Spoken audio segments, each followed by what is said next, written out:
Good evening. Tonight I will tell you the story of a quiet night in an elven forest village. I wish you a beautiful night. Good evening. Snuggle into your bed, turn off the lights, and let me tell you this story. Tonight I will tell you the story of a quiet night in an elven forest village. I wish you a beautiful night. A quiet night in an elven forest village. The day had been long, as days often are when spent upon the winding roads that trace their patient way through ancient lands. The traveler had walked since morning, since that hour when the first pale light touched the eastern hills and turned the mist to silver. Now the sun was sinking, descending through the layers of the sky like honey dissolving slowly into warm tea, and the world was growing soft around the edges as if preparing itself for dreams. The forest had been a companion for many hours. At first, in the brightness of midday, the trees had stood tall and separate, their trunks rising from carpets of fern and fallen leaf, their branches reaching upward into a canopy of green and gold. But as the afternoon had worn on, and the light had begun its gentle retreat, the forest had drawn closer, growing denser, more intimate, more like a presence than a place. The traveler did not mind. There was nothing threatening in this closeness, and nothing that whispered of danger or demanded vigilance. It was simply the forest doing what forests do as evening approaches, gathering itself inward, preparing for the quiet hours of night. The path beneath the traveler's feet was old. That much was certain. It was not a rough track beaten by chance through the undergrowth, nor a muddy trail churned by carts and hooves. It was a true path, laid down with intention in some age beyond memory, its surface of packed earth and smooth stone worn gentle by countless footsteps over countless years. The traveler noticed how the roots of the great trees curved respectfully around its edges, how the moss grew thick and soft along its borders, but did not encroach upon the walking space itself. Someone had made this path, and someone had tended it, and that thought was strangely comforting as the shadows lengthened and the day drew toward its peaceful close. A stream had begun to accompany the path some time ago. The traveler could not remember exactly when it had first appeared, trickling out from some hidden spring among the roots, but now it flowed alongside the trail like a quiet friend, its voice a constant gentle murmur that seemed to say nothing and everything at once. The water was clear as glass, running over beds of smooth pebbles in shades of gray and brown and pale green, catching the last light of the sun and holding it in dancing ripples. Here and there, the stream widened into shallow pools where fallen leaves floated like small boats at anchor, turning slowly in the current, golden and amber and deep red against the dark water. The traveler's steps had grown slower as the evening deepened. It was not exhaustion, not quite, though there was certainly a pleasant weariness in the legs, a heaviness in the shoulders that spoke of miles traveled and hours spent in motion. It was more a kind of slowing that came from the forest itself, from the quality of the light, from the soft sounds of water and wind, and the occasional distant call of a bird settling into its roost. Everything seemed to be suggesting, with infinite gentleness, that the time for hurrying was past, that now was the hour for quiet movement, for attention to small things, and for the gradual letting go of the day's concerns. And then, as the path curved around the massive trunk of an oak, whose age must have been measured in centuries, the traveler saw the first lantern. It hung from a branch, perhaps 20 feet above the ground, suspended by a chain so fine it was nearly invisible in the dimming light. The lantern itself was a thing of delicate beauty, its frame of dark metal worked into the shapes of leaves and vines, on its glass panels glowing with a warm amber light that seemed to breathe, to pulse with a rhythm as slow and peaceful as a sleeping heart. The flame within was steady, untouched by the slight breeze that stirred the leaves, and it cast a circle of soft illumination that touched the path below with gold. The traveler stopped and simply looked for a long moment. There was something about that lantern, something that spoke of intention and care, of a place where someone had thought it worthwhile to hang a light for those who might pass this way at dusk. It was a small thing, perhaps, but small things have a way of meaning much when one has walked far and the day is ending. A few steps more, and there was another lantern, this one nestled in the crook of a great elm, its light a deeper shade of amber, almost the color of old honey. And then another, higher up, hanging from a horizontal branch that stretched across the path like a welcoming arm. And then another, and another, until the path ahead was lined with these gentle beacons, their warm glows overlapping and blending, creating a corridor of soft light that wound away through the darkening forest. The traveler followed the lanterns. The forest was changing now, transforming from wild wood to something else, and something that retained the essence of wildness while also bearing the unmistakable marks of careful tending. The undergrowth became less tangled, giving way to beds of moss and low-growing flowers whose petals had closed for the night, but whose leaves still showed pale and silvery in the lantern light. The trees themselves seemed different, their trunks smoother, their branches arranged in patterns that suggested both nature and design, as if they had been gently encouraged over many years to grow in ways that created space and shelter and beauty. A wooden bridge appeared ahead, arching over the stream that had grown wider and deeper as the path descended into a shallow valley. The bridge was a work of simple elegance, its railings carved from a pale wood that gleamed almost white in the twilight, its planks worn smooth by countless crossings, but still solid, still sure. Lanterns hung from the railing posts, and their reflections dancing in the water below, and the traveler paused at the center of the bridge to look down at the stream passing beneath.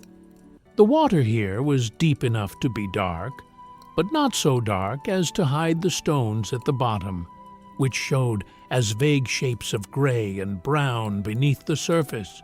Small fish moved among them, silver flickers catching the lantern light as they turned, their movements unhurried, content in their quiet world beneath the arch of the bridge. A leaf drifted by, spinning slowly in an eddy near the far bank, and the traveler watched it until it passed beyond the bridge's shadow and continued on its way downstream. Beyond the bridge, the path climbed gently up the far slope of the valley, still lined with lanterns, still soft with moss and the rustle of leaves in the evening breeze. The traveler walked on, and with each step, the weariness of the day seemed to settle more deeply, not as a burden, but as a kind of preparation, as if the body were making ready for the rest that surely lay ahead somewhere along this illuminated way.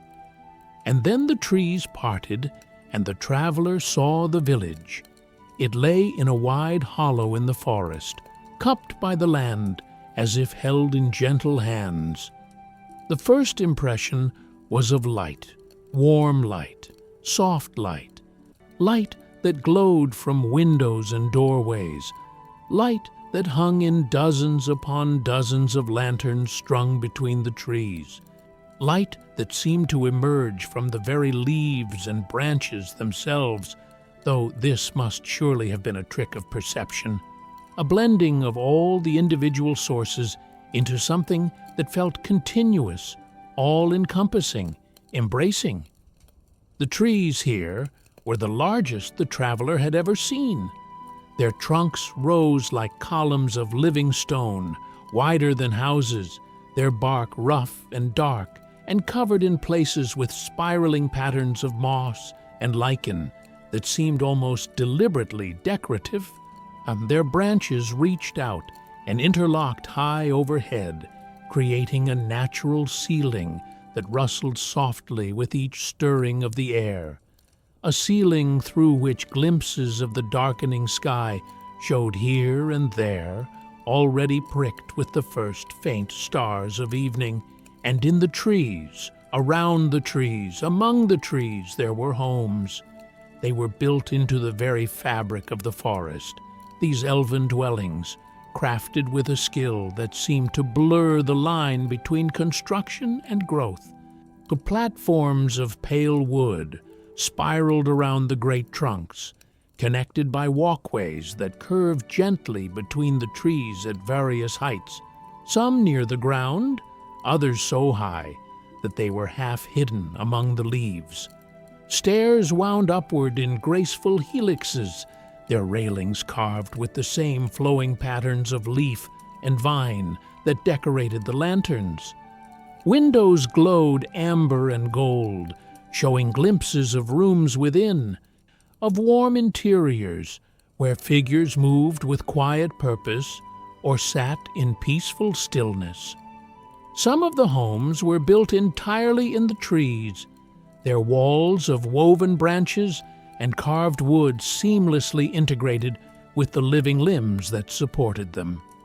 Others sat at ground level, their foundations of stone half covered in moss, their roofs of overlapping wooden shingles that looked like the scales of some enormous, benevolent creature.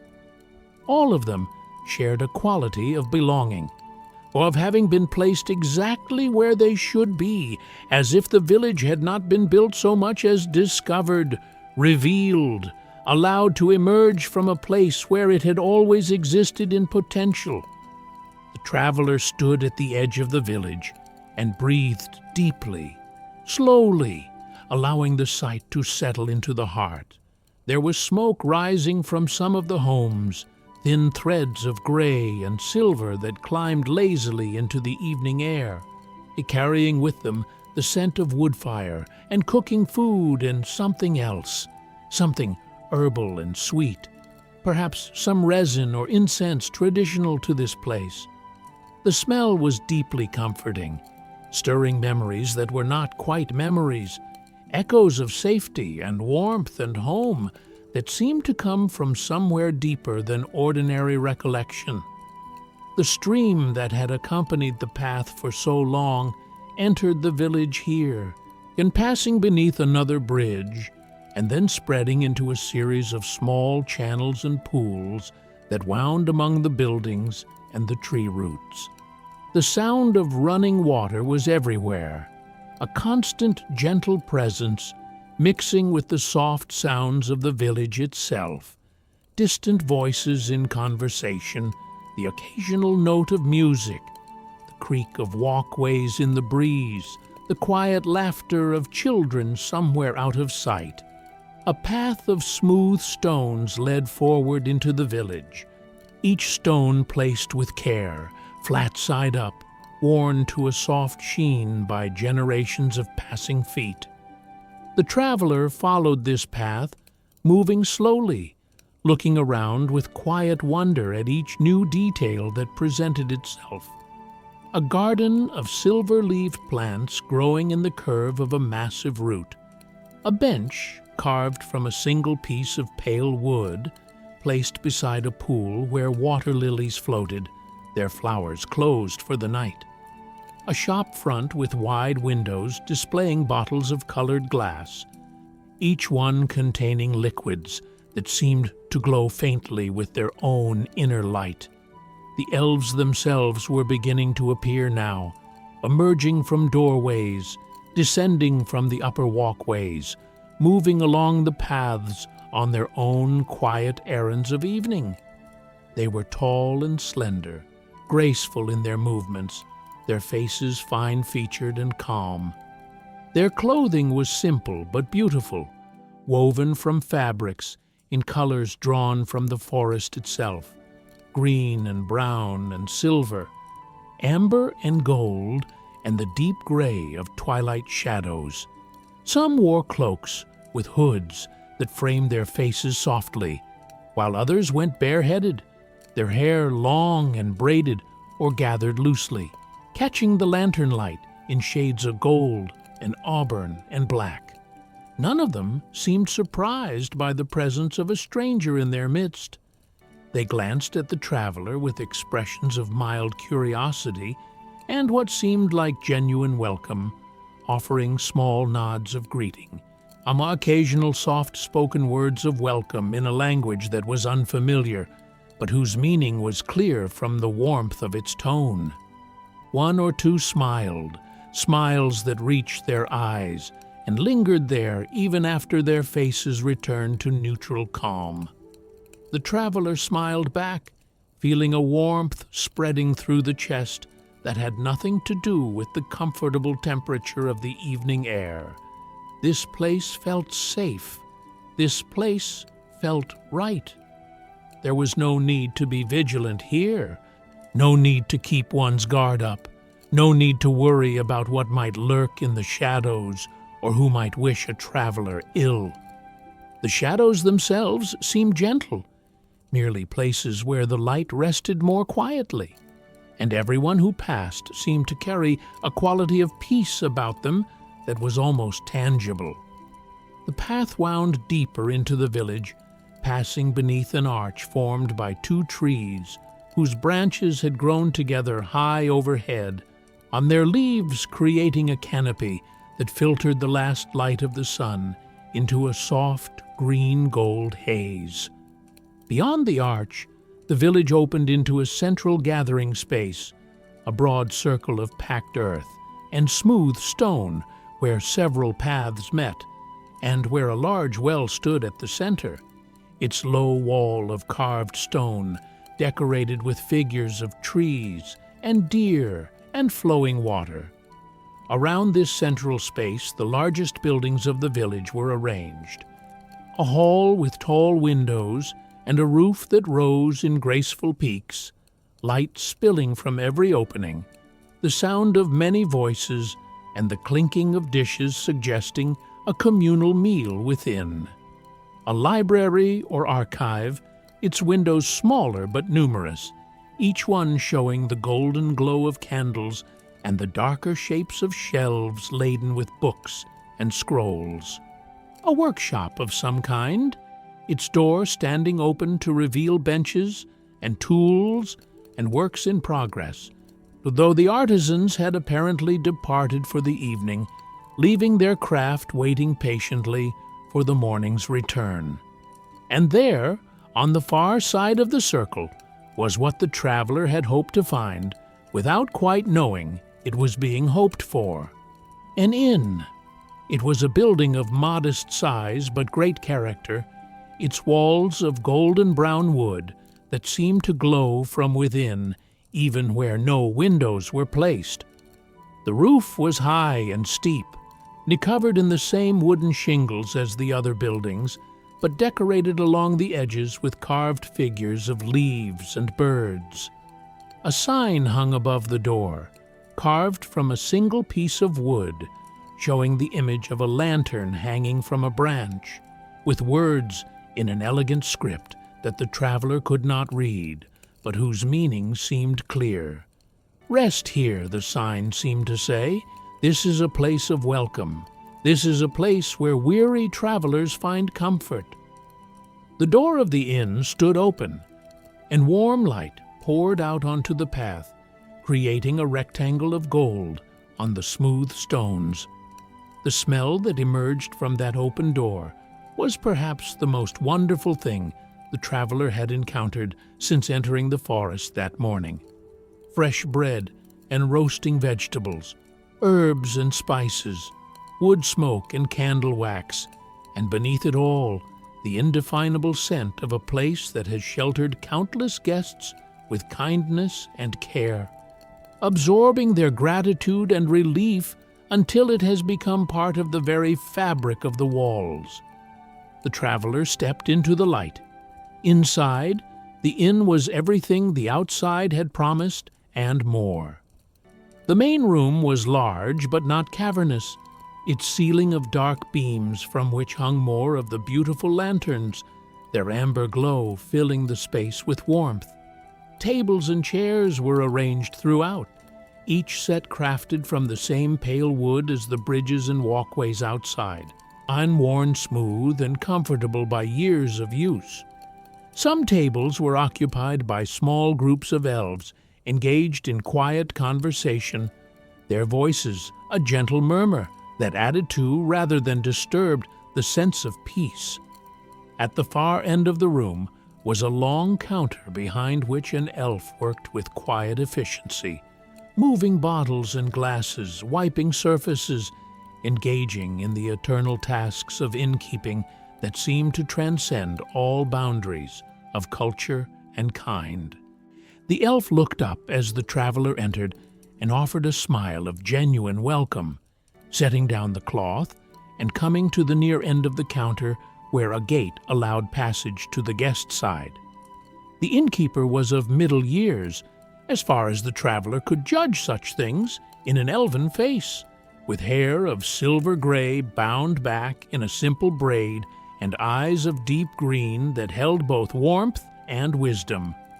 The clothing was practical but elegant, one apron of soft leather over a tunic of forest green, and the hands that rested on the counter were long-fingered and graceful, marked here and there with the small scars and calluses of daily work. "Welcome, traveler," the innkeeper said, and the voice was like the rest of this place, gentle, warm, unhurried. "You have come far today, I think. The roads through the old forest are long, and night falls early among the ancient trees." The traveler nodded, suddenly aware of just how tired those roads had made the feet, the legs, the back. The weariness that had been settling gently all through the last hour of walking now seemed to pool in every joint and muscle, a pleasant heaviness that spoke of the body's readiness for rest. "You are welcome here," the innkeeper continued.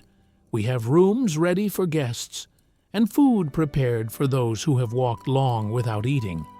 The evening meal will be served soon in the common room, or if you prefer, it can be brought to your room. Whatever would give you comfort, we will provide if it is within our power to do so." The traveler chose to eat in the common room, though the thought of a quiet meal alone in a private space was appealing too. There was something about this place, about the soft voices and gentle laughter of the elves at their tables, that invited presence rather than solitude. And so, the traveler was guided to a table near the wall.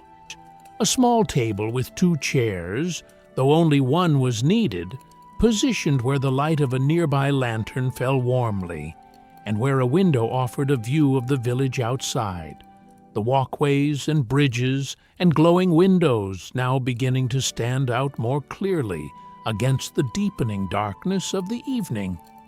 The meal, when it came, was simple and perfect. There was bread first, a round loaf still warm from the oven, its crust golden brown and delicately crisp, its interior soft and yielding when torn. There was butter, pale and smooth, with a faint sweetness that suggested some flour or herb had been incorporated into its making. There was a bowl of soup, rich and hearty, filled with vegetables cut into small pieces and cooked until they were tender but not soft, floating in a broth that tasted of herbs and slow simmering, of attention and care. There was a small dish of sliced fruit, apples and pears, and something unfamiliar but delicious, on with purple flesh and a flavor somewhere between plum and honey. And there was tea, a pot of tea in a glazed vessel of deep blue, the tea itself amber-colored and fragrant, steaming gently as it was poured into a cup that fit perfectly in the traveler's hands. The taste was floral and warm, with a hint of something like lavender and a deeper note of something like sun-warmed grass, and it seemed to fill not just the mouth and throat, but the entire body, you spreading relaxation outward from the stomach, like ripples from a stone dropped into still water. The traveler ate slowly, savoring each bite, each sip. The bread was exactly as satisfying as bread should be when one is hungry and tired. The soup was warming without being heavy, nourishing without demanding effort. The fruit was sweet and cool, a contrast to the warmth of the other dishes that cleansed the palate and refreshed the spirit.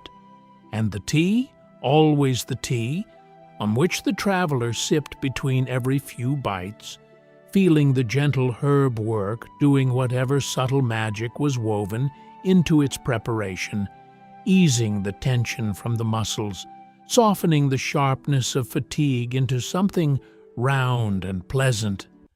Outside the window, the village had settled into its evening rhythm. Figures passed along the walkways, their lanterns bobbing gently in the darkness, creating moving points of light that wove among the fixed lights of the windows and the hanging lamps. Children's voices could be heard somewhere in the distance, not rowdy or disruptive, but simply alive, engaged in some quiet game that required occasional exclamations of delight. Music drifted from somewhere, a stringed instrument playing a melody so soft that it seemed to emerge from the air itself, rather than from any identifiable source. A melody that wandered and returned like a thought circling back to a comforting idea. At the next table, an elderly elf sat with a book open before him, reading by the light of a candle that he had placed precisely where it would illuminate the page without casting shadows. He read slowly, turning the pages with a kind of reverence that suggested he had read this book many times before and would read it many times again, finding new things each time, or perhaps finding the same things and loving them for their sameness. Occasionally, he paused and looked up, gazing at nothing in particular, his face showing the mild pleasure of someone lost in a story that gives only good things. At another table, two younger elves played a game of some kind with small wooden pieces on a board, their movements unhurried, their expressions thoughtful.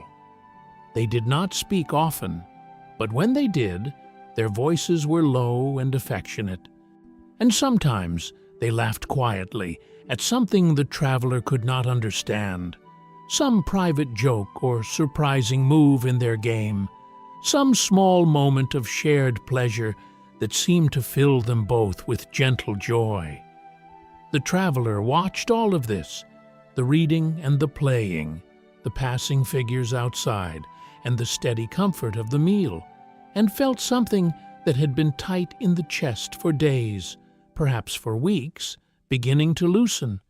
It was not a dramatic release, not a sudden washing away of care, but rather a gradual softening, a slow unwinding, like a knot worked patiently by gentle fingers until the strands begin to separate and the pressure eases, and what was bound is free to be simply what it is.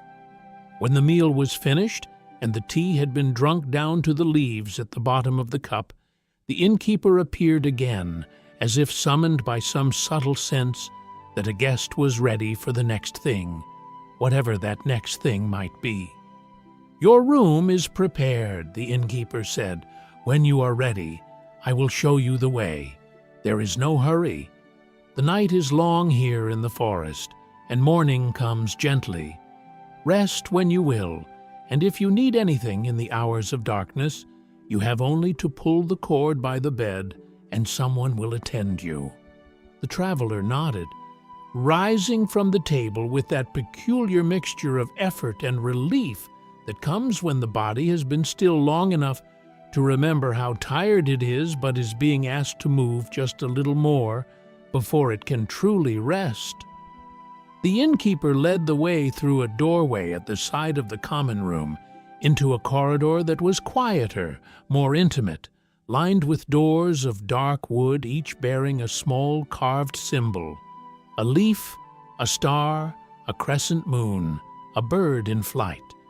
The room that was to be the traveler's for the night was behind a door marked with the image of a lantern, which seemed appropriate given how the lanterns of the forest path had led to this place. The innkeeper opened the door and stepped aside, allowing the traveler to enter first to see what comfort had been prepared. The room was small but perfect. There was a bed against one wall, its frame of the same pale wood that seemed to be used for all fine things in this village, on its mattress covered with blankets in layers of green and cream and soft brown. The pillows were plump and looked impossibly comfortable, and the sight of them alone was enough to make the traveler's eyes feel heavier, as if the mere presence of a proper place to rest was permission for the body to begin its surrender to sleep. There was a window, its glass clear and clean, looking out onto a view of branches and leaves with lantern light visible through the foliage, on small points of gold that seemed to drift and sway with each movement of the nighttime breeze. A curtain of soft fabric hung to one side, ready to be drawn across the window if the traveler wished for complete darkness. But for now, the view was too lovely to block, and the light was gentle enough to be more soothing than disturbing. There was a small table with a basin of water and a cloth for washing, the water cool and fresh, was somehow maintained at a temperature that was perfect for tired skin without being cold. Beside the basin was a small bottle of oil that smelled of lavender and chamomile, and the innkeeper indicated it with a gesture. "For relaxation, if you wish," the innkeeper said. "A few drops rubbed into the temples and wrists. It is a preparation made by our healers. Very gentle, very calming.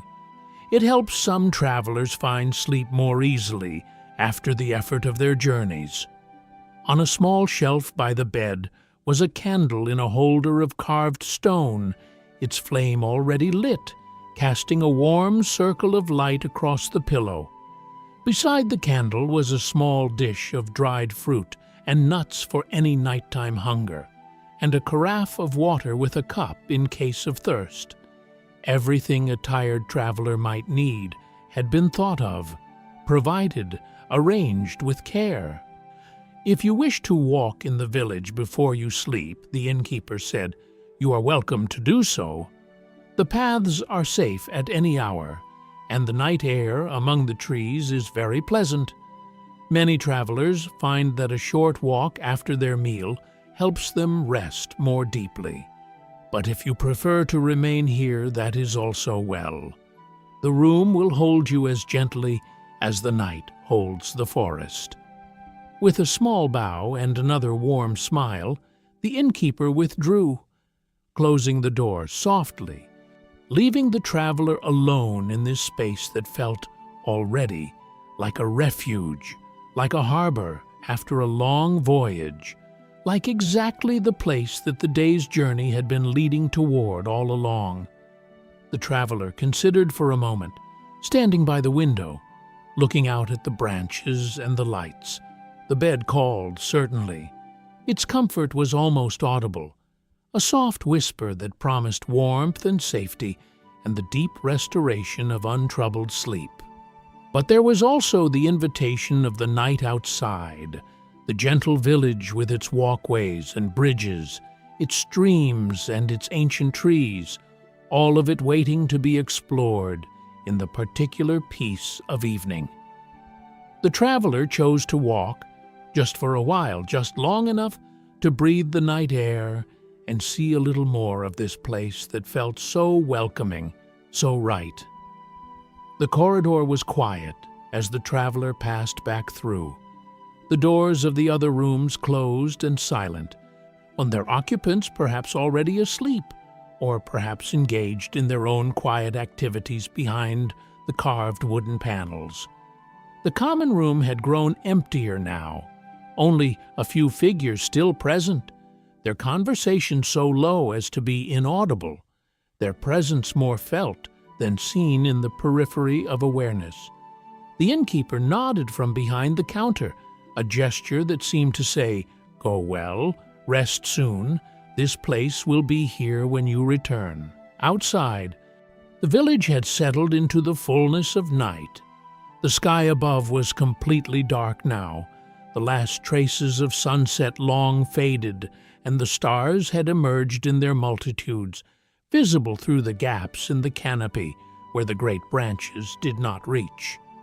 The moon had risen, though it was not yet visible from this low point in the village, its light filtering down through the leaves to add a silver quality to the shadows, a luminance that complemented the amber glow of the lanterns. The traveler walked slowly, taking the path that led away from the inn toward the sound of running water. The stream that had entered the village was somewhere ahead, and the gentle music of its flow drew the feet forward with the same patient insistence that had drawn them through the forest all through the long day. The path wound between buildings and around trees, passing beneath walkways where occasional figures moved, silhouettes against the light of distant windows. A soft laugh drifted down from somewhere high in the branches. The notes of a flute, playing something slow and dreamy, rose and fell on the cool air. A door opened somewhere, spilling light onto the path for a moment before closing again, leaving only the memory of its warmth. The traveler came to a small bridge, different from the one at the village entrance but similar in its elegance, its railings of pale carved wood, its surface of smooth planks worn comfortable by countless feet. This bridge was lower and smaller, spanning a narrower section of the stream, and the traveler stopped at its center and looked down at the water passing beneath. The stream moved more slowly here, deeper and quieter, its surface reflecting the lights of the lanterns that hung nearby. Leaves floated on the current, turning lazily, their shapes dark against the reflected gold of the flames. Small fish swam just beneath the surface, visible as flickers of movement rather than distinct forms, on their world intersecting with the world of air and light, and travelers, only at this thin boundary where water met air. The traveler stood on the bridge for a long while, simply watching, simply breathing, simply being in this place that asked nothing and gave everything. The weariness was deep now, a pleasant heaviness that seemed to press down on the shoulders and gather behind the eyes, but it was not uncomfortable. It was the weariness of a day well spent, of a journey completed, of effort that had earned its rest. And the rest was coming, the traveler knew. The rest was very close now, waiting in that small room with its soft bed and its gentle candlelight, waiting to receive the body and mind that had traveled so far to reach this place. But for now, there was the bridge, and the water, and the night. A figure approached along the path, another traveler, or perhaps a villager, walking slowly with a lantern in hand. As the figure drew near, the traveler saw that it was an elf of young years, a slender figure in a cloak of deep blue, face shadowed by a hood, but expression visible when the lantern light fell upon it. Calm, friendly, serene. The young elf nodded in greeting as they passed on the bridge their footsteps barely audible on the smooth wood, their presence a brief warmth in the cool air, and then they were gone, continuing on whatever errand of night had brought them out at this hour. The traveler walked on, crossing the bridge and following the path as it curved along the edge of a small pool where the stream widened before narrowing again. The pool was edged with stones, some of them carved with the same flowing patterns that decorated so many surfaces in this village, and on the stones sat small clay pots containing plants with silvery leaves that seemed to glow faintly in the moonlight. Perhaps they did glow. Perhaps that was part of the gentle magic of this place, a magic that did not demand attention or inspire awe, but simply was, woven into the fabric of daily life, as natural and unremarkable as the stars. A bench stood near the pool, placed where one could sit and watch the water and be sheltered by the branches of a tree whose leaves rustled softly overhead. The traveler sat for a while, resting the legs that had carried so much weight through so many miles, and looked at the pool and the reflections in its still surface. Lantern light, leaf shapes, the pale disk of a moon that was now visible through a gap in the canopy, climbing slowly toward its apex. The sounds of the village were softer here, more distant. The flute had stopped playing, or perhaps its music was simply too quiet to reach this far. Voices were occasional murmurs, almost indistinguishable from the sounds of water and wind. The world had grown very still, and the stillness was perfect. And the traveler sat in it like a small boat, at anchor in a harbor so calm that the difference between floating and resting on solid ground seemed meaningless. Time passed, or did not pass, or passed so gently that its passing was imperceptible. The moon climbed higher. The reflections in the pool shifted and changed. A leaf fell from the tree overhead, spinning slowly down through the air, landing on the water's surface with a touch so light that the ripples it caused were barely visible before they faded back into stillness. The traveler rose eventually, not because the rest on the bench was insufficient, but because the bed in the inn was calling more insistently now, its promise of deeper rest, of true sleep, of the complete surrender that only a comfortable bed in a safe place can provide. The walk back was slow and peaceful, retracing the path past the small bridge, and past the buildings with their glowing windows, past the central square where the well stood, silent in the moonlight, and the great hall had grown quiet, its evening meal concluded, its occupants dispersed to their own places of rest. The inn welcomed the traveler back with the same warmth it had shown before, though the common room was nearly empty now, only the innkeeper visible behind the counter, engaged in the quiet tasks of closing for the night. They exchanged nods in the traveler and the innkeeper, and then the traveler climbed the narrow staircase to the room with the lantern-carved door, entering once more into that small, perfect space where comfort waited in every detail.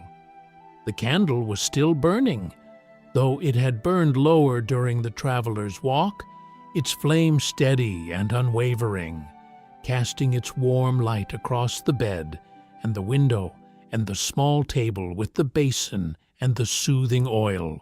The traveler washed, using the cool water and the soft cloth, cleaning the dust of the road from the face and hands, and then used a few drops of the oil as the innkeeper had suggested, rubbing it into the temples and the wrists where the scent of lavender and chamomile rose gently into the air and seemed to fill the entire room with calm.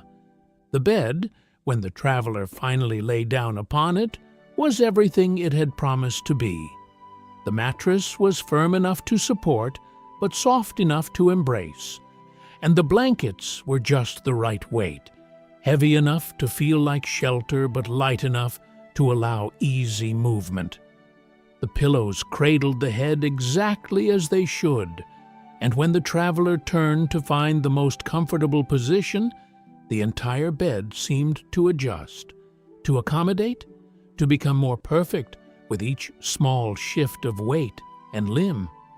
Through the window, the lantern lights of the village were visible, soft golden points against the darkness of the leaves and branches, and the moon had climbed higher still, and its silver light filtered through the foliage, mixing with the amber glow of the candle and the distant lanterns to create a quality of illumination that was neither day nor night, but something between, something peaceful, something that seemed designed specifically for the act of drifting into sleep. The traveler lay still and listened to the sounds of the night. The stream, always the stream, its voice constant and gentle, a sound that seemed to come from everywhere and nowhere, rising and falling in rhythm with the breath, the occasional rustle of leaves in the breeze, soft as whispers, carrying no words but full of meaning. A distant owl calling once, twice, 3 times, and then falling silent, its song completed, its message delivered to whoever in the forest needed to hear it. The candle burned lower, its flame growing smaller, its light dimming by imperceptible degrees.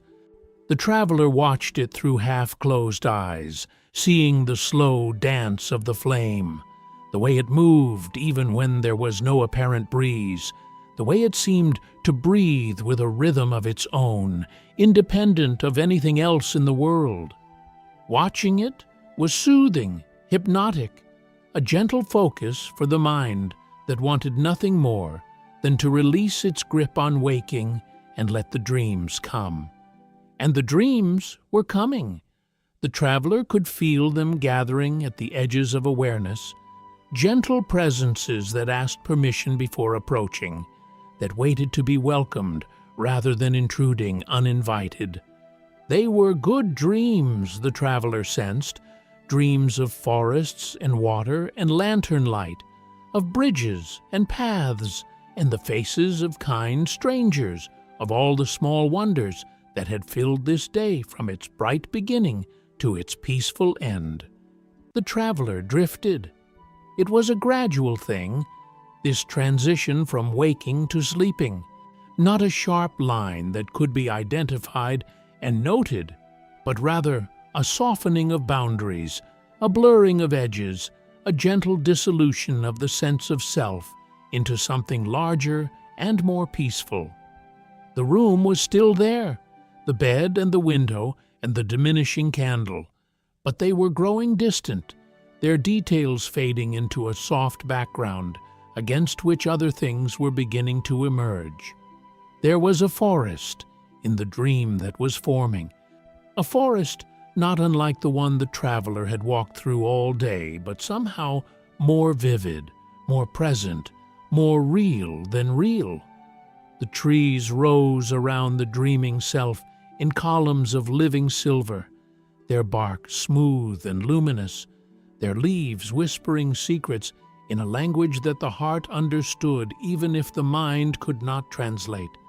Lanterns hung from every branch, thousands upon thousands of them, each one containing a flame that burned with a different color, amber and gold and rose and pale blue, and together they created a light that was warm and cool at once, day and night at once, everything and nothing at once.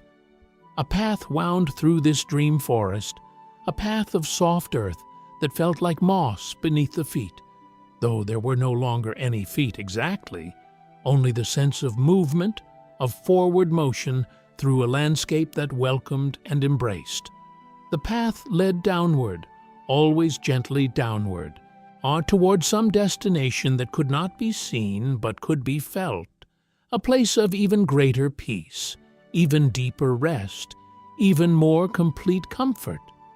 There were figures along the path, Or perhaps they were not figures exactly, but presences, warm and kind, offering greetings in gestures and glances that needed no words.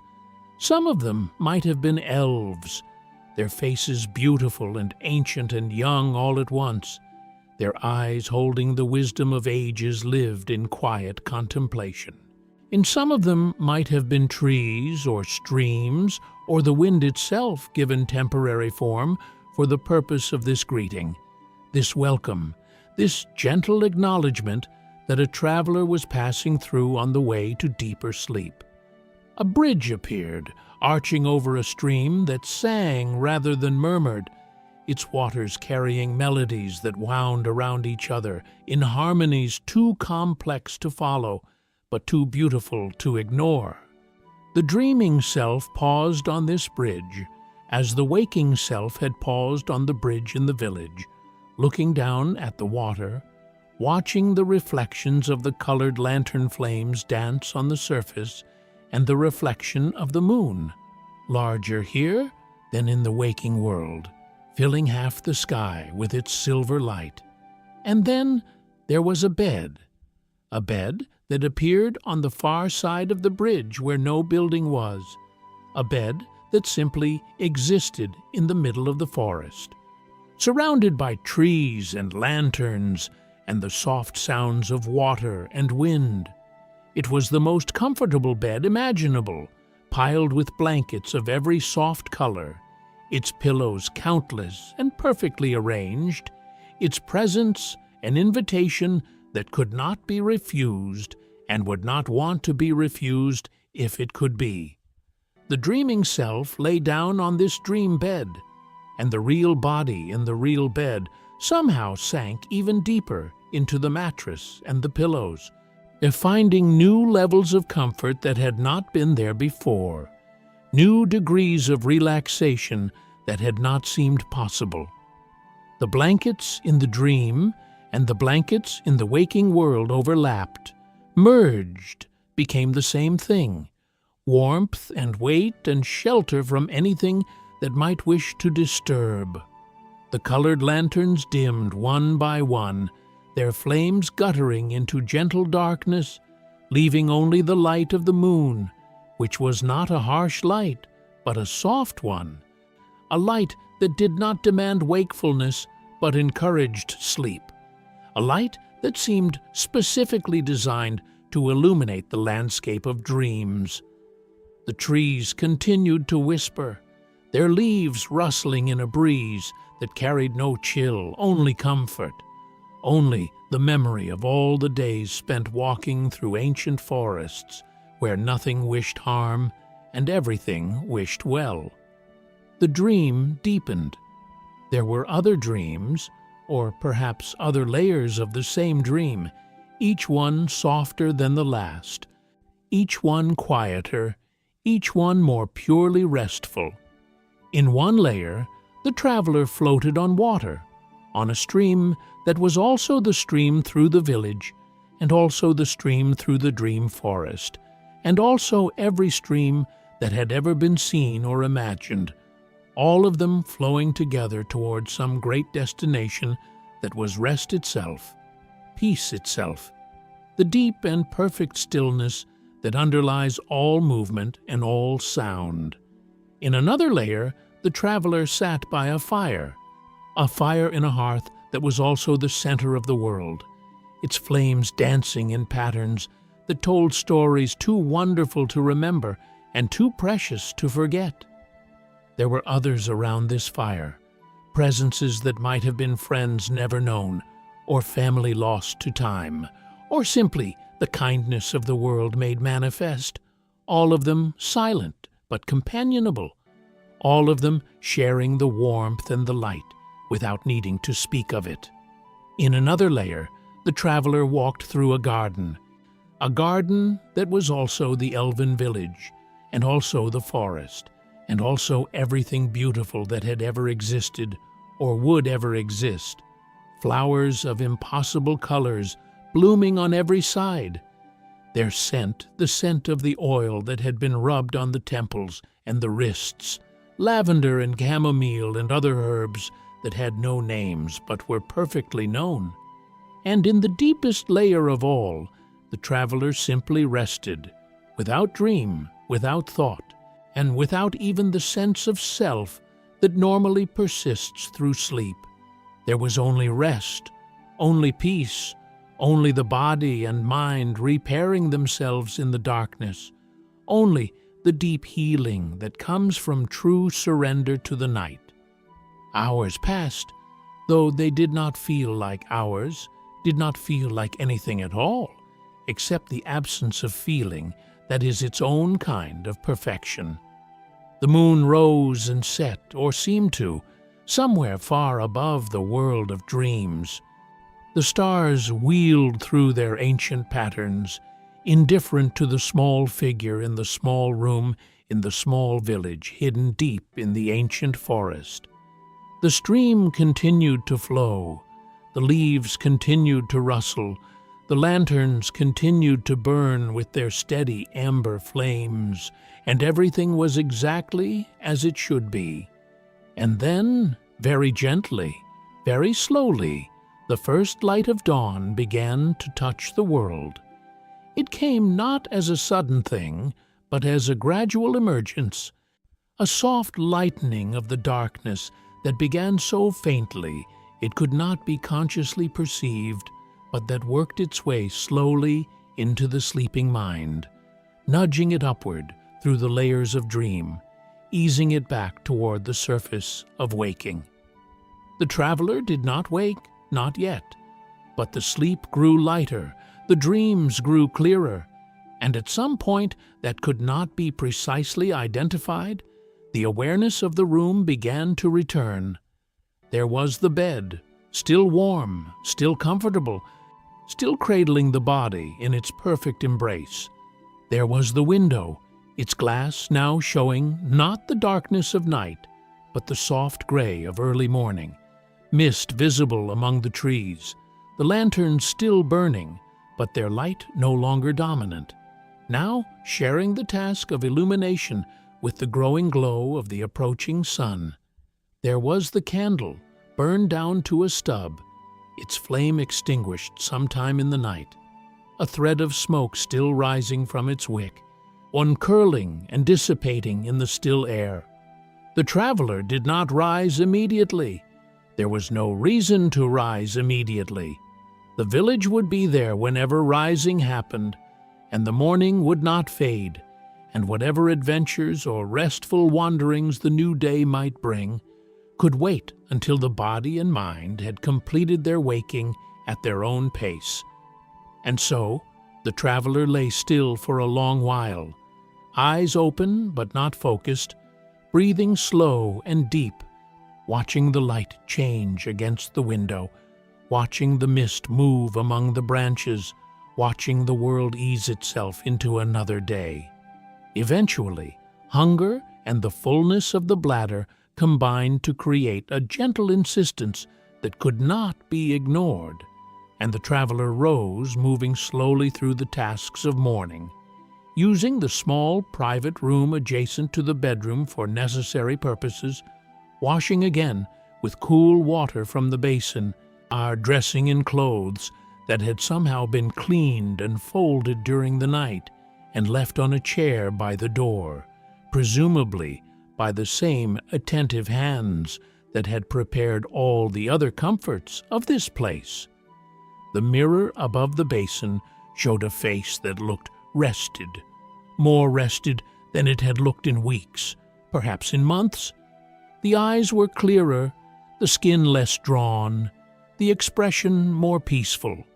Whatever magic this place held, it was a magic of genuine restoration, i.e. not merely the appearance of rest, but the reality of it, deep and transformative.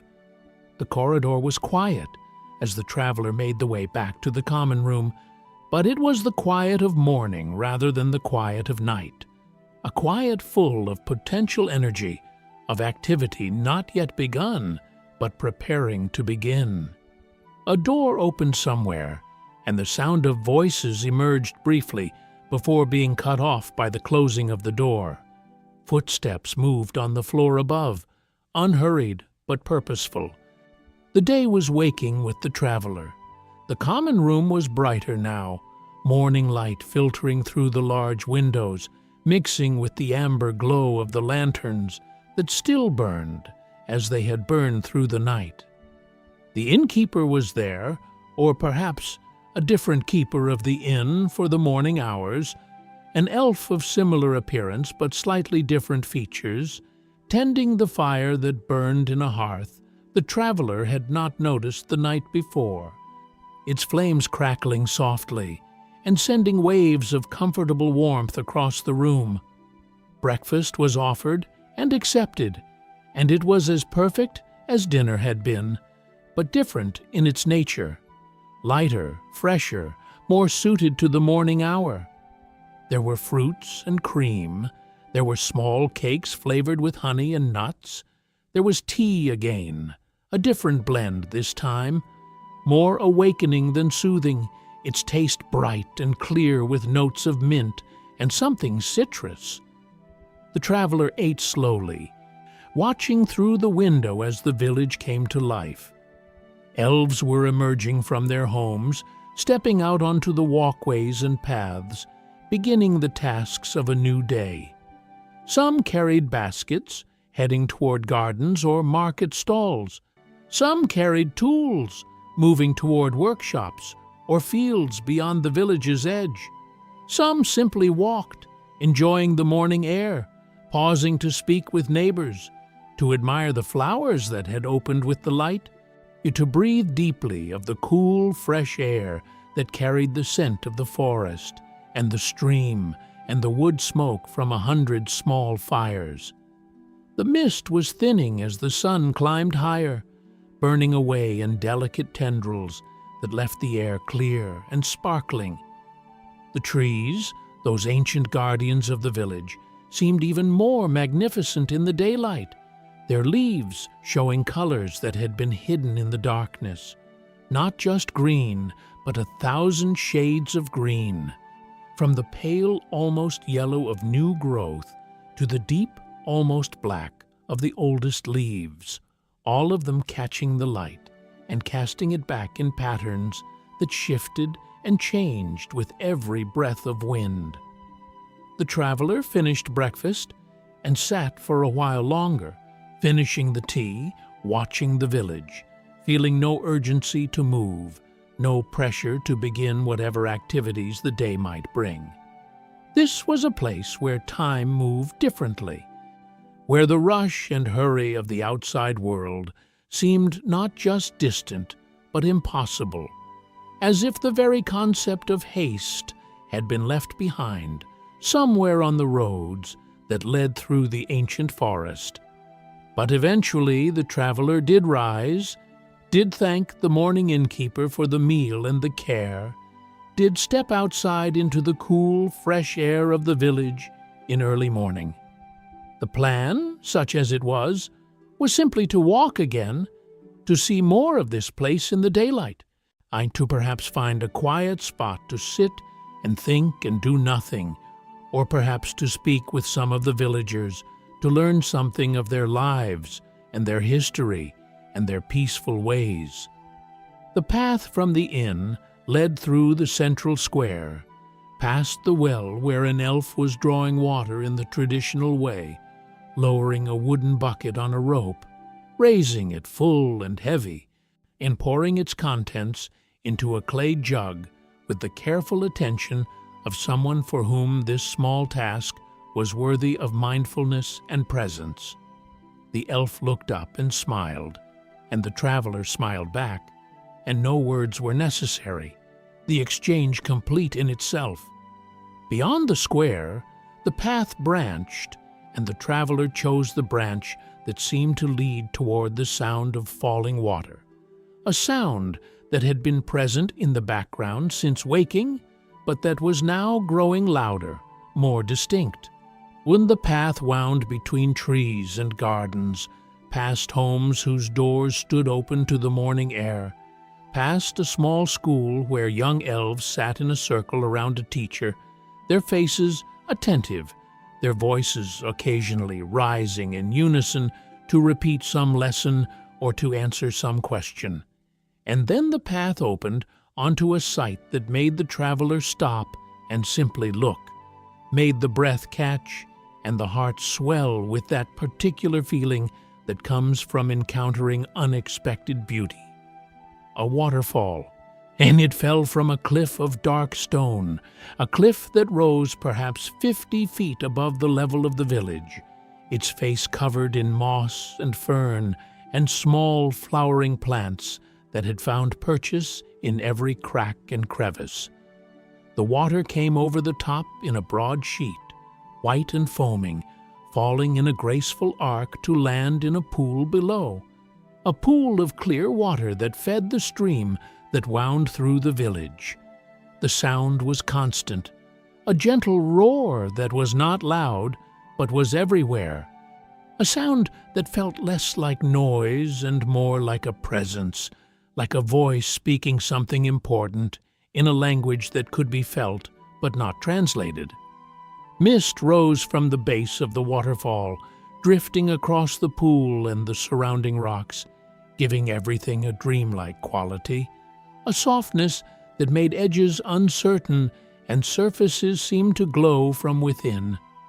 Rainbows formed and reformed in the spray, arcs of color that appeared and disappeared with each shift of the light, each movement of the air, as if the waterfall were playing some eternal game with the sun, creating beauty for its own sake, for the simple joy of creation. There was a bench here, too, placed at the perfect distance from the waterfall for observation without discomfort, its surface dry, despite the mist, protected by an overhang of rock that extended just far enough to create a small shelter. The traveler sat on this bench and watched the waterfall for a very long time. It was not a boring thing, this watching. The water fell in the same way moment after moment, but within that sameness there was infinite variation. The patterns of spray, the shifts in the flow, the play of light on the falling water, the small changes in the sound as the wind moved and the air pressure shifted. There was enough to see and hear and feel to keep the attention engaged without demanding effort, a perfect balance between stimulation and rest that allowed the mind to wander while remaining present. The traveler thought about the journey that had led to this place, the many miles of road, the forests and hills and streams that had been passed through, the villages and inns that had provided shelter along the way. Some of those places had been good, some had been adequate, some had been forgettable or even uncomfortable. But none of them had been like this. None of them had offered this quality of peace, this depth of rest, this sense of having arrived not just at a destination, but at a home that had been waiting all along, unknown but present, ready to receive whoever found their way to its lantern-lit paths. The traveler thought about what would come next, the eventual need to leave this place and continue the journey wherever that journey might lead. The thought was not distressing, not yet.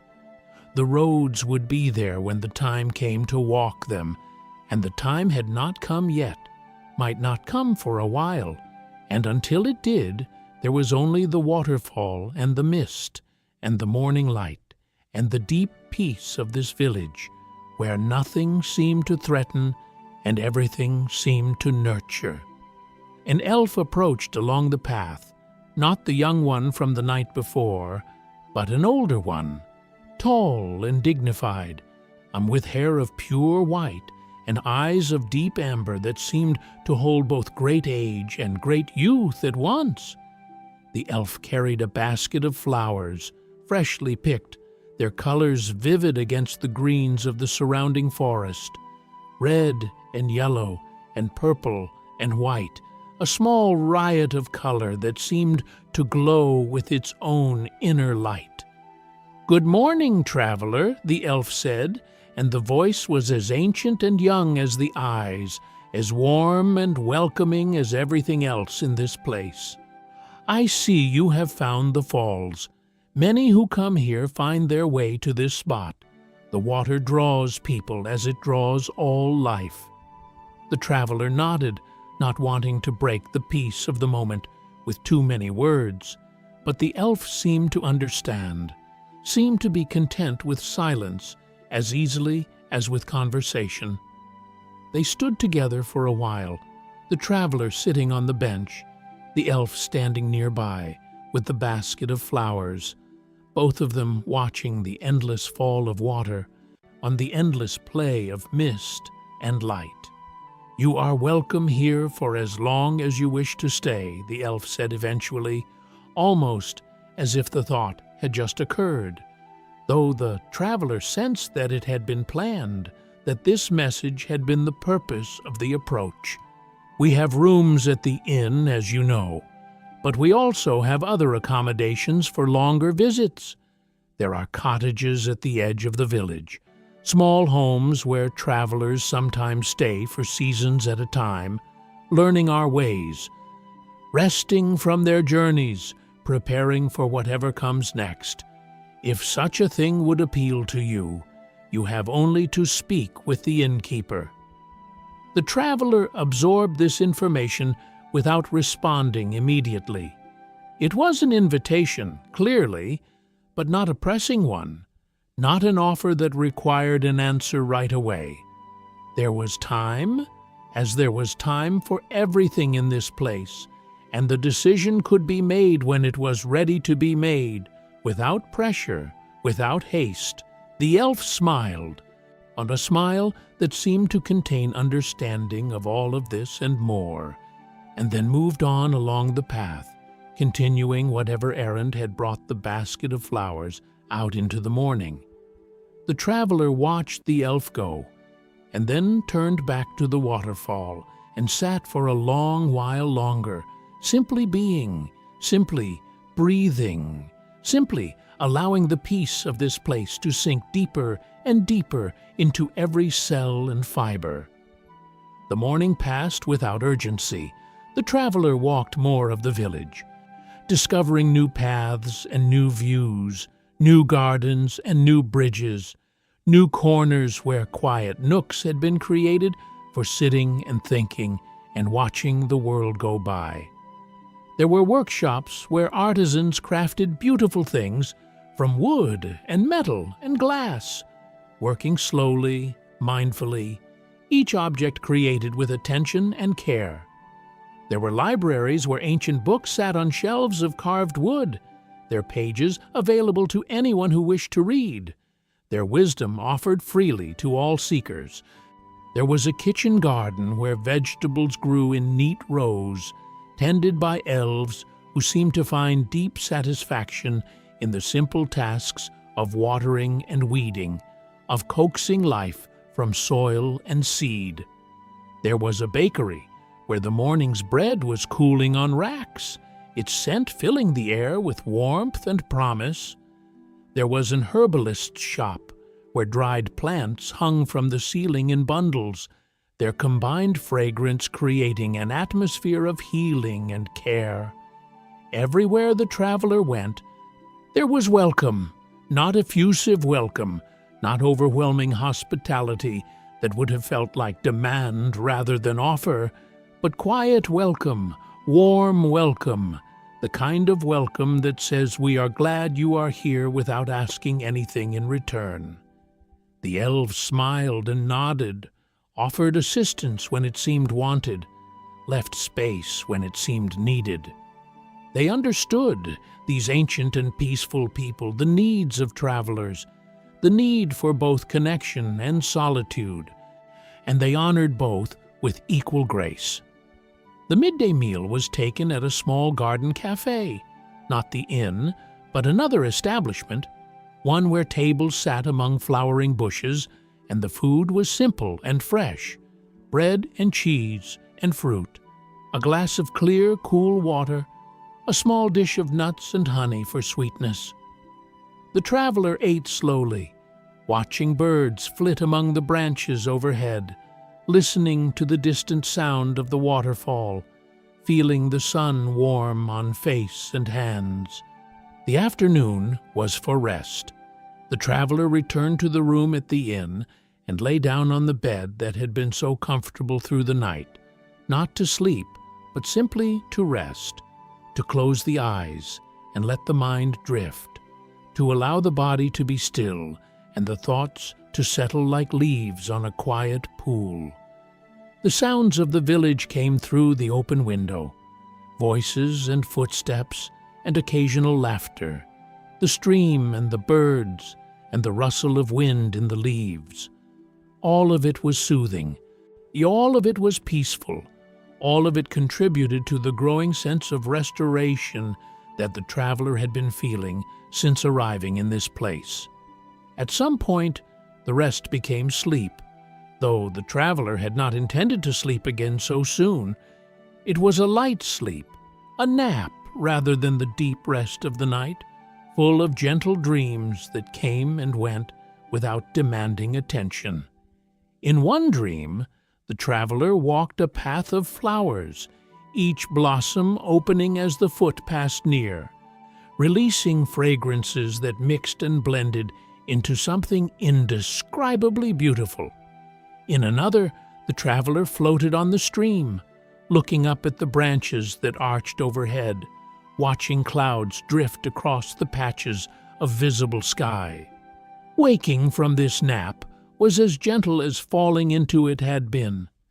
The light through the window had changed, shifted from the bright gold of midday to the softer amber of late afternoon, and the sounds of the village had changed too, becoming quieter, yet more settled, as if the whole place were preparing for the evening to come. The traveler lay still for a while, appreciating the comfort of the bed, the softness of the pillows, the quality of the light on the ceiling. Then rising, moving slowly, as all movement seemed to be in this place, and looking out the window at the village below. The walkways were still active with the gentle traffic of daily life, but there was a quality of winding down now, of tasks being completed, of energy being gathered back in preparation for the restful hours ahead. A child ran by on the path below, chased by another child, both of them laughing, their voices bright and carefree. An adult watched them pass with a smile that held both amusement and love.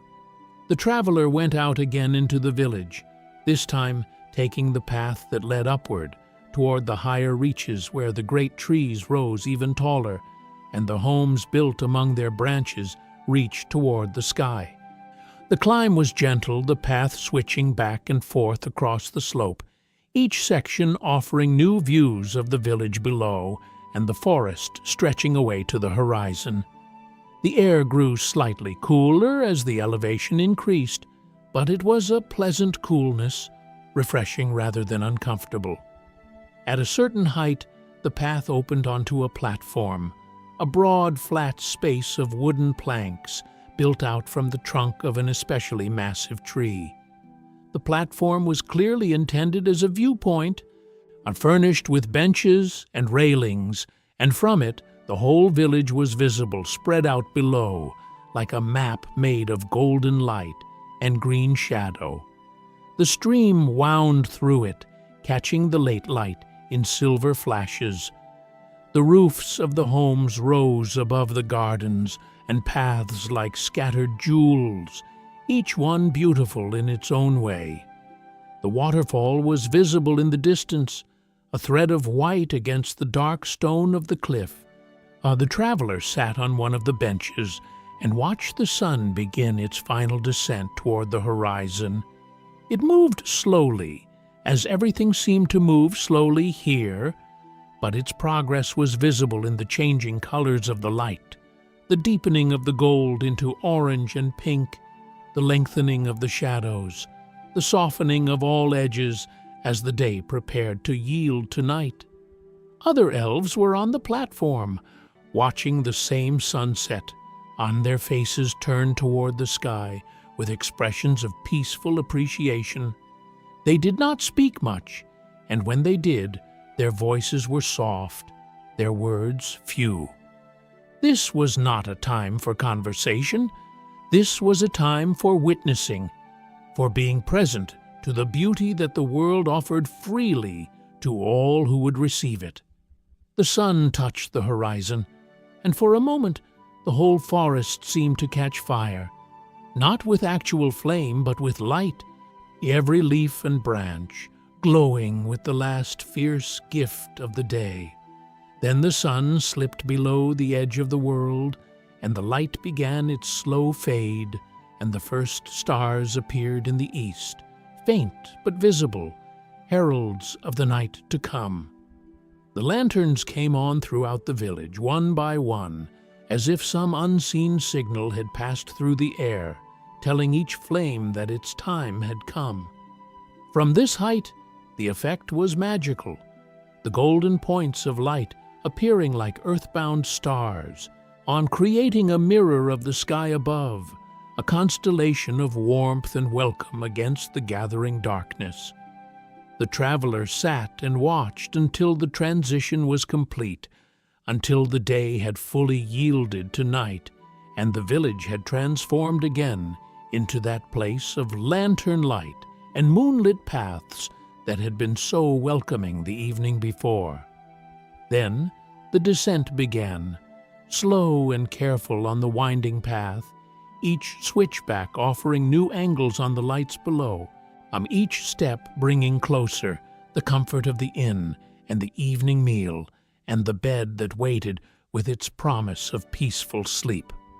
The common room was busier now than it had been in the morning, filled with villagers who had completed their day's work and come to share food and company. The traveler found a table, a different one from the night before, but equally comfortable, and watched the room fill with the gentle activity of communal evening. There was more conversation now, more laughter, a quality of relaxed celebration that comes when work is done and rest is earned. The meal was different from the night before, as the morning meal had been different from both. Tonight, there was fish from the stream, cooked with herbs and butter, until the flesh was flaky and delicate. There was a salad of greens dressed in oil and vinegar, its flavors fresh and bright. There was a root vegetable roasted until caramelized, sweet and savory at once. There was bread again, always bread in this place, fresh and warm and perfect. And there was wine, a small glass of something pale and golden, its taste somewhere between honey and sunshine, its effect a gentle warmth that spread through the body like a blessing. The traveler ate and drank and watched and listened, taking in the atmosphere of the room, the faces of the elves, the sounds of their voices. There was no exclusion here, and no sense that the traveler was an outsider observing rituals not meant for foreign eyes. The welcome that had been offered from the first moment of arrival continued to be offered, naturally and without condition. The traveler was part of this evening as much as anyone else in the room, and the feeling of belonging was profound. After the meal, the traveler walked again, taking a different path this time, one that led toward the quieter edges of the village, where the homes were more scattered and the forest began to reassert itself. The lanterns were fewer here, their pools of light more separate, but the moon had risen higher, and its silver glow filled the spaces between, making the path clear and the shadows soft. A clearing appeared, a small meadow that opened in the forest like a secret kept and shared at once. Wildflowers grew here, their petals closed for the night, but their presence still visible, clusters of color waiting for the morning sun to wake them. A single great tree stood at the center of the meadow, its trunk massive, its branches spreading outward in all directions, creating a canopy that covered most of the open space.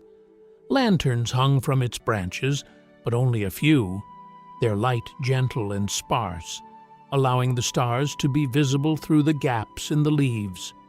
Beneath the tree was a bench, and on the bench sat an elf, very old, ancient even by the standards of this long-lived people.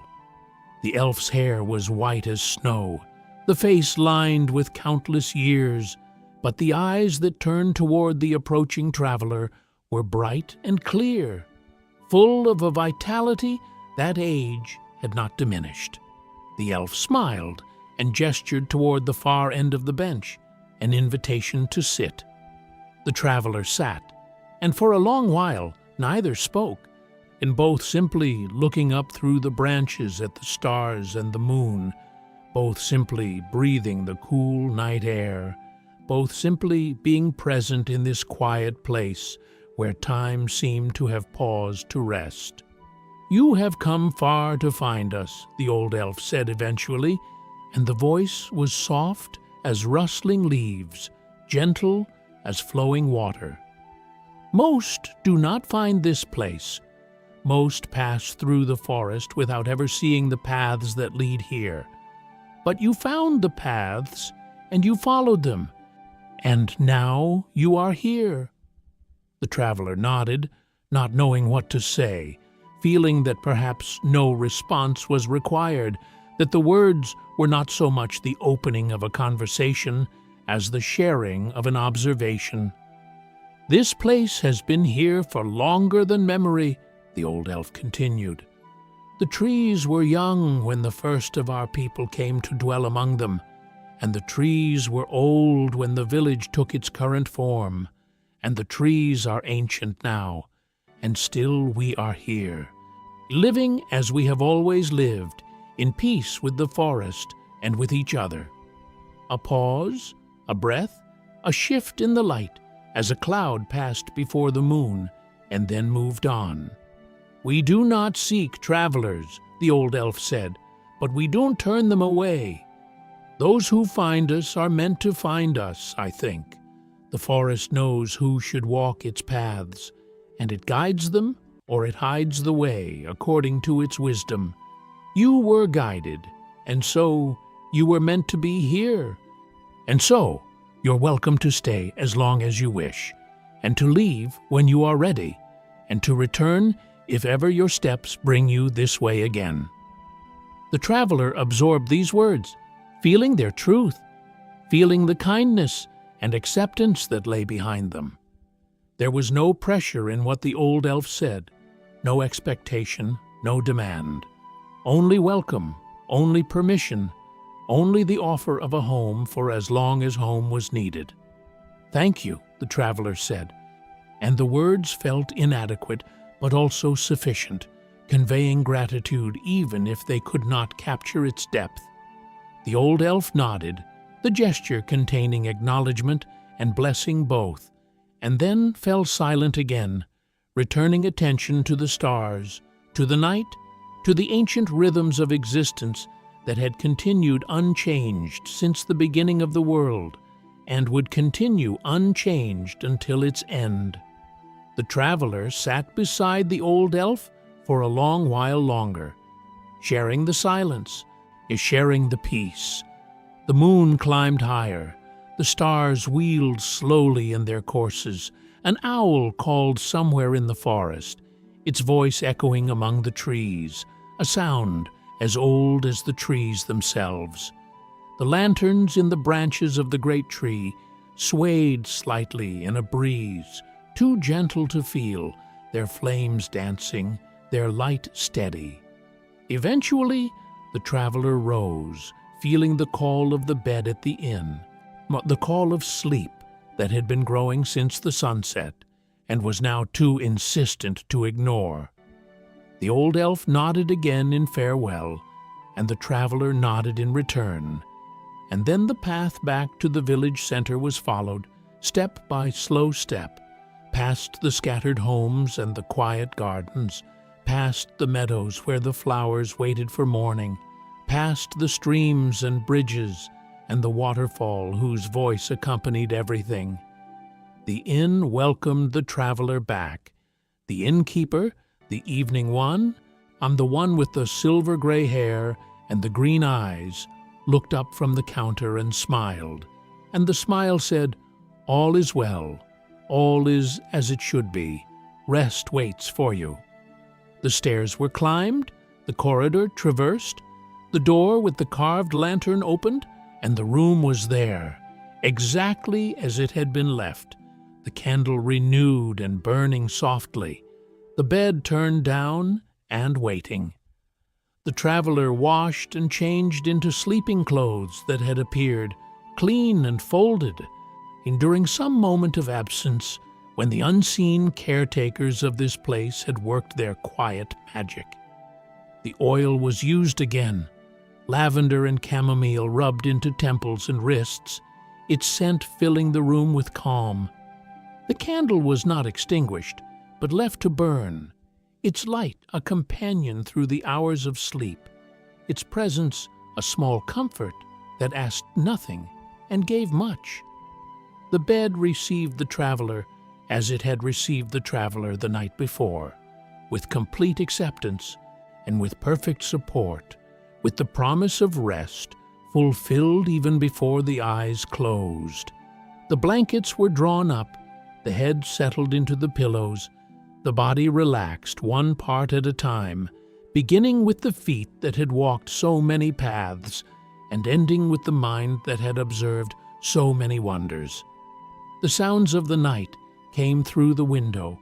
The stream, always the stream, its voice constant and soothing. The occasional rustle of leaves, a distant strain of music, perhaps the same flute as the night before, perhaps a different instrument, playing something slow and beautiful that seemed designed specifically to ease the transition from waking to sleeping. The soft footsteps of someone passing on the walkway below, their lantern light briefly visible through the window, then gone. The traveler drifted.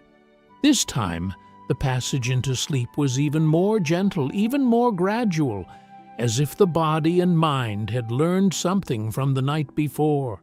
I had remembered the way to rest and were following that way with greater confidence, greater ease. The room faded slowly, becoming less solid, less defined, its edges softening until it was more idea than reality, more memory than presence. The dream that came was quiet and peaceful, without narrative, without event, simply a sense of being surrounded by light and warmth and safety. There were colors, soft colors, drifting and blending like clouds at sunset. There were sounds, gentle sounds, like the stream and the wind and the distant music, all combined into something that was none of them and all of them. There was a feeling of being held, not by hands, but by something larger, something that held the way water holds what floats upon it, supporting without grasping, keeping without confining. The night passed, as nights do, invisibly but completely. The stars wheeled. The moon descended toward the western horizon. The candle burned lower and lower until it finally guttered out, leaving only the moonlight through the window, and then the first faint suggestion of dawn in the east. The traveler slept through all of it, deeply and dreamlessly for the most part, occasionally surfacing into lighter sleep, where fragments of image and sensation drifted past without forming into anything coherent. And then it was morning again, soft morning, gentle morning, the morning of the second day in the Elven village. The waking was as peaceful as the sleeping had been. The traveler rose through the layers of rest without effort, without urgency, simply becoming more aware by degrees until awareness was complete and the eyes opened onto the ceiling of the small room, the wooden beams with their carved decorations, the quality of light that said the sun had risen but not yet climbed high. There was no hurry. There would never be hurry, it seemed, as long as the traveler remained in this place. The day would unfold at its own pace, offering what it offered, asking nothing, providing everything.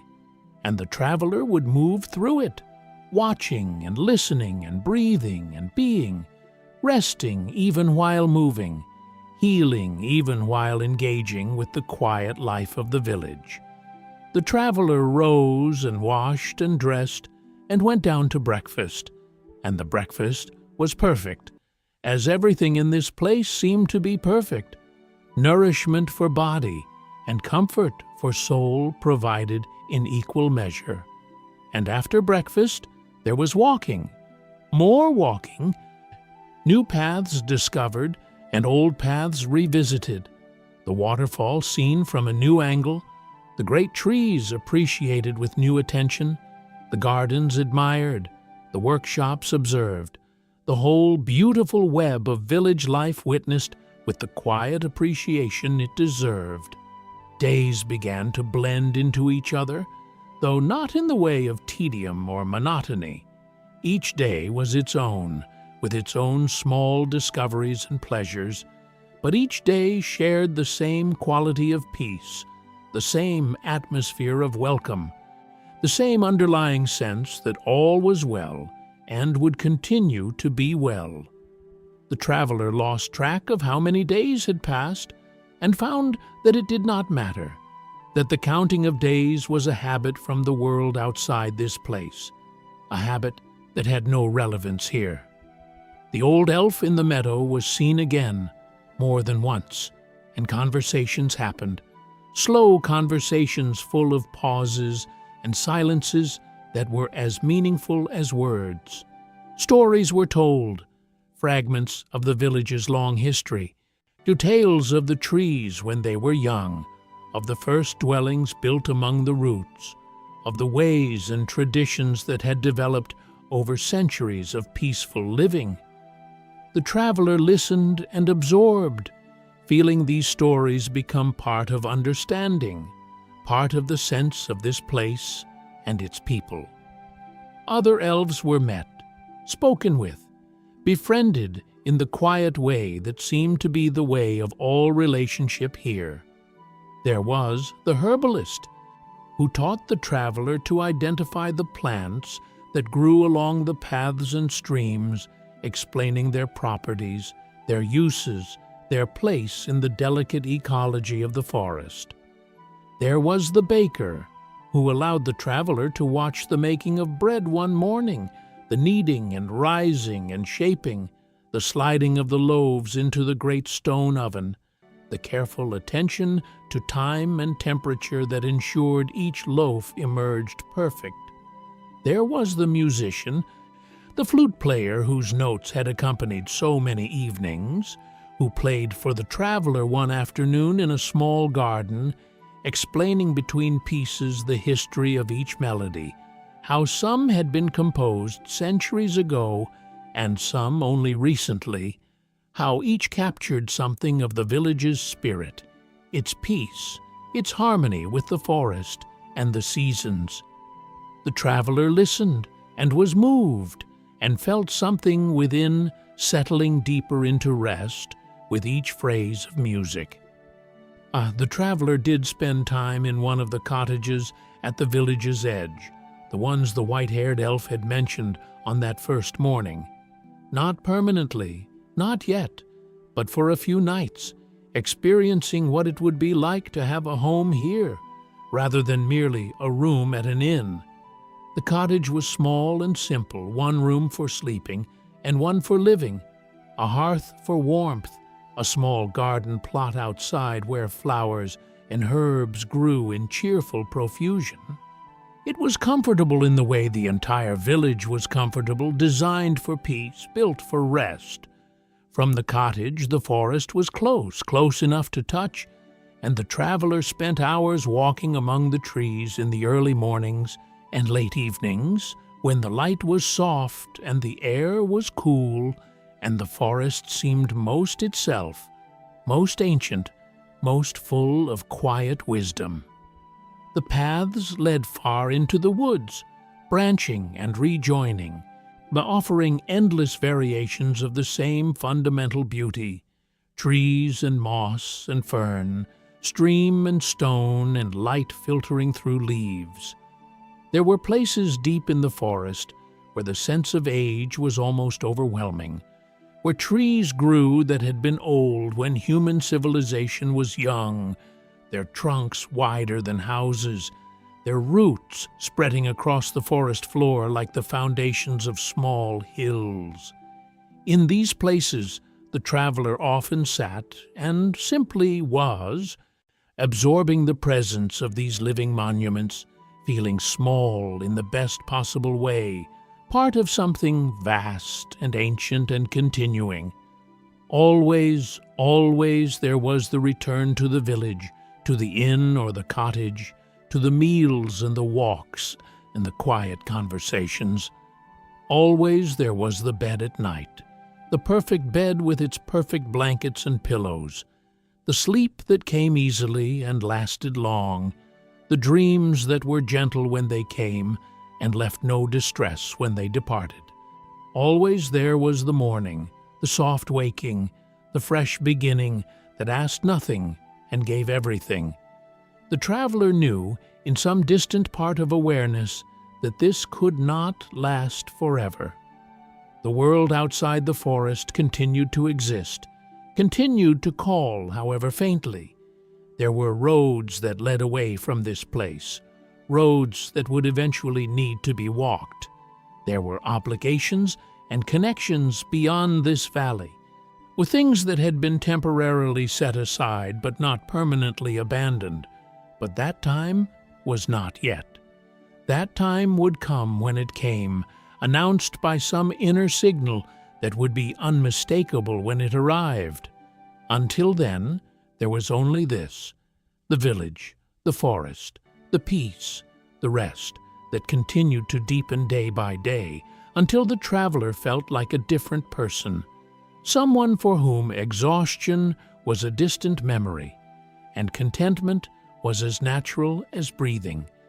And on an evening like any other evening, an evening of golden light and lanterns and the gentle sounds of the village preparing for night, the traveler sat on a bench by the stream, watching the water flow past, feeling the day's warmth slowly yielding to the evening's coolness, and knew that whatever came next, this place would always be part of the heart, a sanctuary to return to in memory, even if never in body, a proof that peace was possible, that rest was real, in that the world contained places of pure kindness that asked nothing except to be accepted. The stream flowed on, as it had always flowed, as it would always flow. The lanterns burned with their steady amber light. The trees stood tall and ancient, keepers of wisdom older than words, and the traveler sat in the midst of it all, breathing slowly, thinking little, simply being, simply resting, simply home. The stars came out, one by one, filling the sky with their cold light. The moon rose, silver and serene. The village settled into its nighttime quiet, the sounds growing softer, the lights growing fewer as doors closed and curtains were drawn. And the traveler remained by the stream for a long while, not because there was anything to do or think or decide, but simply because this was a beautiful place to be, and there was no reason to leave it, and the peace here was complete. Eventually, the cool of the night began to suggest that it was time to move, time to return to the inn, on time to find the bed that waited with its promise of sleep. The traveler rose slowly, joints slightly stiff from sitting, and walked the familiar path back toward the central square, past the well, past the great hall where a few lights still burned in the windows, past the library and the workshops, and all the other buildings that had become familiar in these days, that had accumulated into something like a lifetime. The inn welcomed as always. The innkeeper nodded as always.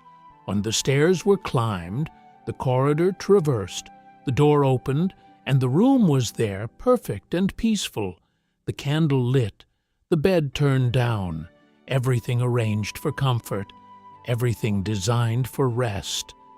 The traveler prepared for sleep with the same slow attention that had come to characterize all movement in this place. The washing, the changing, the small rituals that eased the transition from day to night, the lavender oil on temples and wrists, the settling into bed, and the arranging of blankets, the deep breath that signaled to the body that it was time to let go. The sounds of the night came through the window, the stream, the wind, the occasional distant call of a bird. The candle flame danced gently, casting moving shadows on the ceiling. The traveler watched them for a while, patterns that meant nothing but were pleasant to observe, shapes that formed and dissolved in endless variation. And then, gradually, gently, naturally, sleep came. It came as it always came now, not as a descent into unconsciousness, but as an expansion into something larger, a moving outward into a space where rest was the only reality and peace was the only law. The boundaries of self softened, the grip of waking mind loosened, and the traveler drifted free, floating in a darkness that was not frightening but nurturing, held by a silence that was not empty but full. The dreams that came were as soft as any dreams had ever been, and there were forests in them, always forests, and streams and lanterns, and the faces of kind elves. There were colors that had no names, and sounds that had no sources, and feelings that had no words. There was the deep sense of safety that had become as familiar as breathing, as reliable as the sun's rising, as permanent as the stones.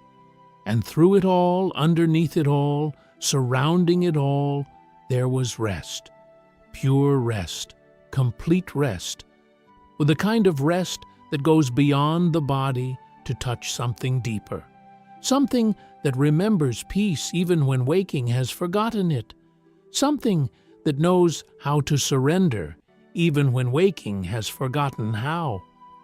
The night passed, as all nights pass, moving from darkness toward light in its eternal cycle.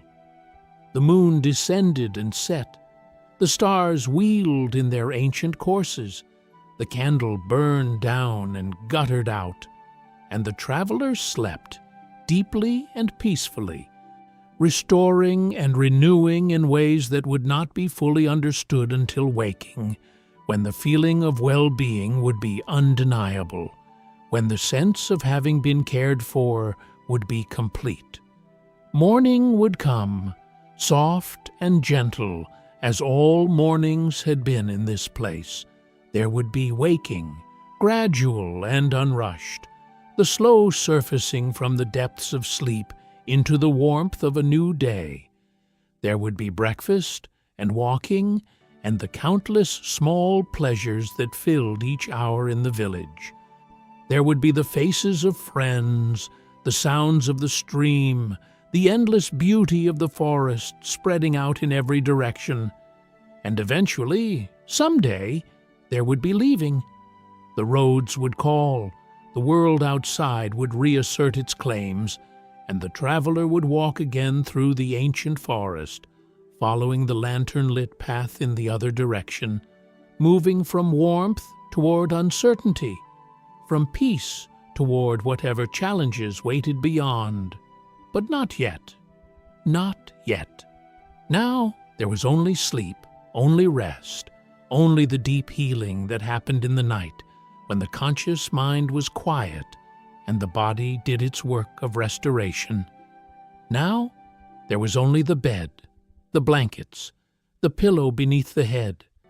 Now there was only the darkness behind closed eyes, the peaceful emptiness of dreamless sleep, the perfect stillness of a soul at rest. The night continued, gentle and long. The forest breathed around the village, trees exhaling in the darkness, sharing their oxygen with the sleeping world. The stream flowed on, its voice constant and soothing, the sound that had accompanied every moment since the traveler first entered this hidden place. The elves slept in their homes among the branches and roots, dreaming their own ancient dreams, part of a rhythm of life that had continued for ages and would continue for ages more. And the traveler slept among them, welcomed without question, cared for without condition, held in the embrace of a place that existed for no other purpose than to provide sanctuary, to offer rest, to be what it was, a quiet night in an elven forest village, a peace beyond the roads, a home at the end of the journey, waiting for all who found their way to its lantern-lit paths. Sleep well, rest deeply. Let the darkness hold you as the forest holds the village. Let the silence nurture you as the stream nurtures the land. Let the peace of this place sink into your heart and take root there, growing and spreading until it becomes part of who you are, a garden of calm that you carry with you wherever you go, whatever paths you walk, however far you travel. The night is long, and the night is kind. The rest it offers is real and sufficient. Accept it. Surrender to it. Allow yourself to be held by it as you are held by the bed, by the blankets, by the gentle darkness that asks nothing and gives everything. Sleep now, sleep well, and may all your dreams be of lantern light and quiet water, of ancient trees and kind faces, of paths that lead always toward peace, of nights that hold you safely until morning comes again.